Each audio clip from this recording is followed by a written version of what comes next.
ইব্রাহিম।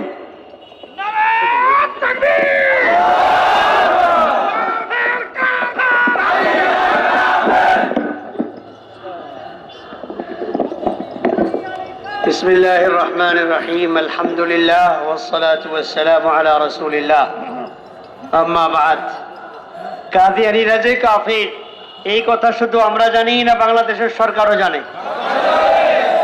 আপনারা কি বিশ্বাস করেন যে বাংলাদেশের সরকার জানে? আমরা জানি।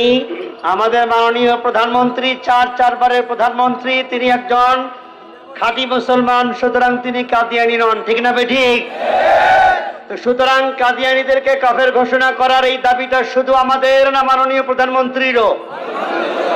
যদি মাননীয় প্রধানমন্ত্রী মুসলমান হন, শেষ নবীর উম্মত হন, যদি তিনিও বিশ্বাস করেন কাদিয়ানীরা মুসলিম, আর এরপর তিনি ক্ষমতায় থাকা সত্ত্বেও তিনি যদি তার নিজের দাবিটা পূরণ করতে না পারেন, তাহলে প্রমাণিত হবে তিনি চারবারের প্রধানমন্ত্রী হওয়া সত্ত্বেও তার নিজের দাবিটা পর্যন্ত তিনি বাস্তবায়ন করতে পারেন নাই।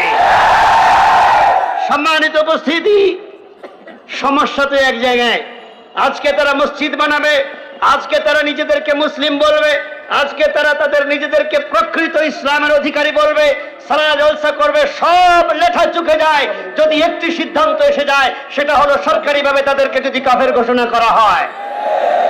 আজকে কাদিয়ানীরা যে কাফের এইটা তো আমরা জানি, কিন্তু নতুন করে আপনাদেরকে জানতে হবে।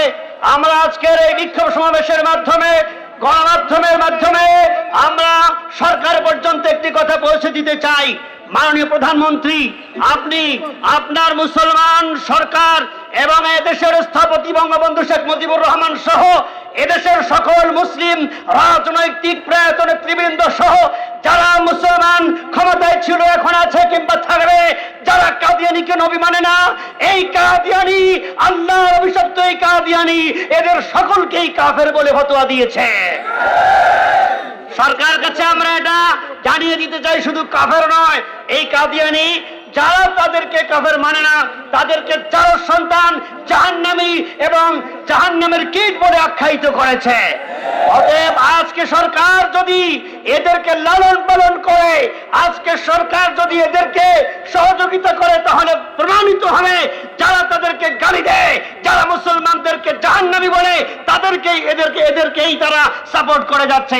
অতএব আজকের এই সমাবেশ থেকে আমরা এই সরকারের কাছে আবারও আমাদের দাবিটি স্মরণ করিয়ে দিতে চাই, অনতিবিলম্বে আপনি এই চারবারের ক্ষমতায় যে আছেন, আল্লাহর কাছে আপনার এই কৃতজ্ঞতা প্রকাশের জন্য, জান্নাতে নবীজির শাফাআত পাওয়ার জন্য একটি কাজ আপনি করে যান, কাদিয়ানীদেরকে রাষ্ট্রীয়ভাবে সংখ্যালঘু অমুসলিম ঘোষণা করে যান। এই বলে আমি আমার বক্তব্য শেষ করছি। আসসালামু আলাইকুম। বিক্ষুব্ধ জনতা